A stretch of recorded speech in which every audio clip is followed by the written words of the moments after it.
What's up, everyone? I'm Tim, and this is my channel, 40 Times Around, where we talk about everything related to motorcycles, camping, traveling, and adventure. And today we're going to talk about the top 5 mods you should have on your motorcycle for your next long motorcycle trip. Stick around.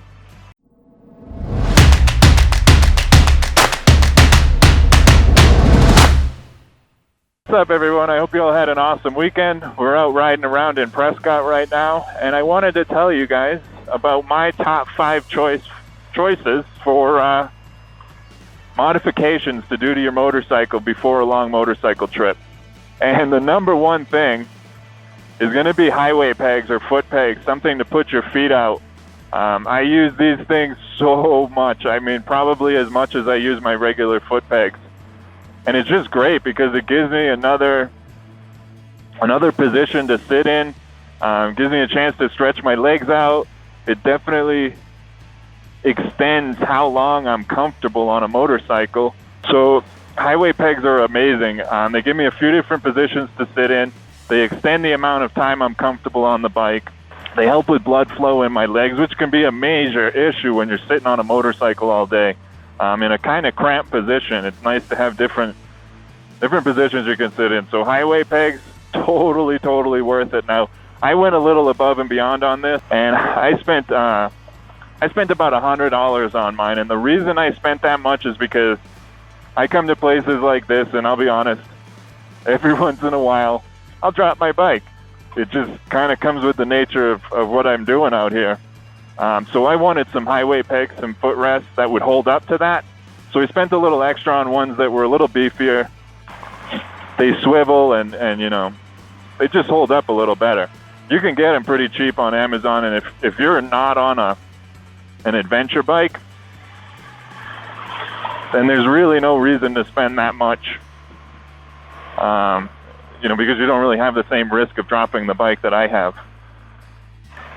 The second thing, again, even if you're not on an adventure bike, this is going to come in so handy. This is going to be an extended footprint on your motorcycle. Now, if for some reason you can't find one that fits on your side stand,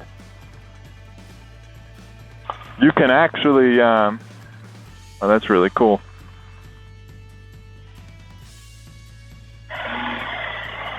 You can carry one that doesn't necessarily attach to your bike, but it does come in so handy to not have to think about that. And for someone like me who's off-road a lot and I'll park in soft sand or dirt or whatever, it's nice to always have that there. I don't have to worry about my side stand sinking in and my bike falling over.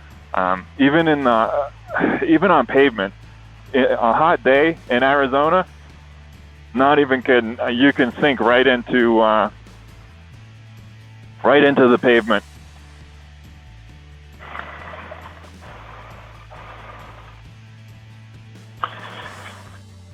Now, I got mine from SW Motec. It's made to fit my motorcycle, and that ran me about $60. You don't have to spend that much. I'm sure if you look around, there's probably even universal fit ones that you can get on Amazon. I'll find something and I'll link to it down below in case you want to check it out. The next mod for a long motorcycle trip that I would make is going to be risers for your handlebars. That's these right here. I don't know if you could see them. Risers on your handlebars, or whatever you need to do to make your handlebars ergonomically correct for you. Now, I stand up on this bike once in a while, and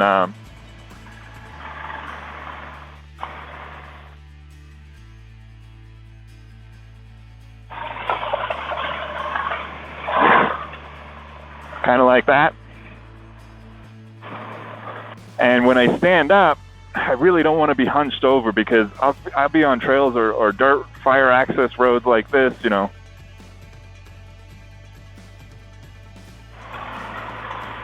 I come out and do stuff like this all day, and if I'm hunched over on my bike because it's not set up correctly for me, that's going to be a total nightmare. Now, I got these Rox risers that gave me about an inch, and they ran me about $100.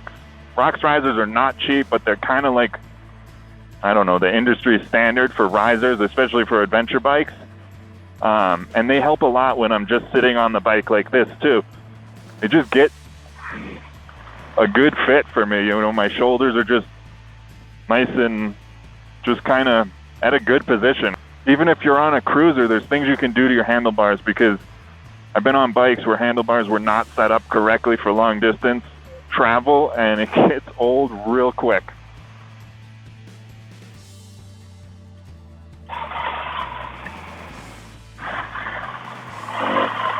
The fourth mod for your motorcycle that I would recommend for travel is a pretty cheap one. You can get one of these for about 10 bucks.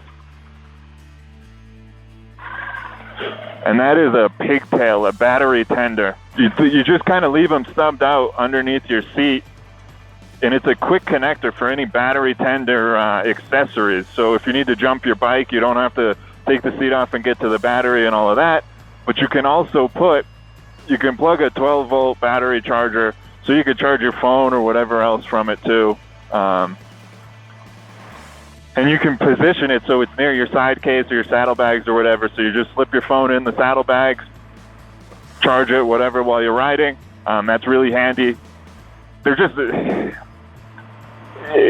me, it's a mandatory. If I'm going to take a motorcycle on any length of trip beyond a day, or even a full day, really, because, you know, I use my phone for filming or, you know, recording this audio.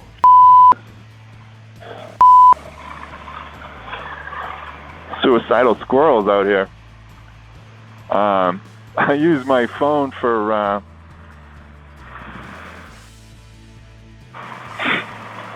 you know, recording audio, taking pictures, doing videos, all that kind of stuff. So I burn through batteries pretty quick. I'll use it for listening to music. When I have cell service, I'll stream music. It's nice to be able to charge my phone anyway. And I do have a charger right here, but it's nice to have an extra one. And honestly, my bike, the battery on this thing is such a nightmare to get to that it's really handy to have it just sticking out from under the seat so I can charge my bike. Making a weird noise right now. Let's see what this is about.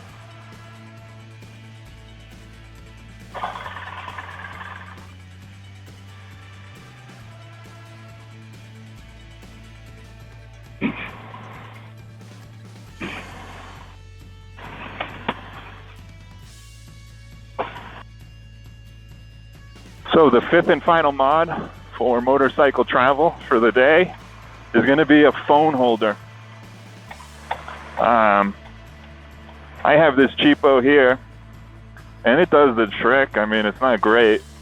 You can spend, you know, a lot closer to $60 and up for a RAM mount, which are kind of the industry standard on phone mounts for motorcycles. And I think, you know, it's worth spending a little bit, because you certainly don't want your expensive phone, your smartphone, coming off your handlebars at 70 miles an hour.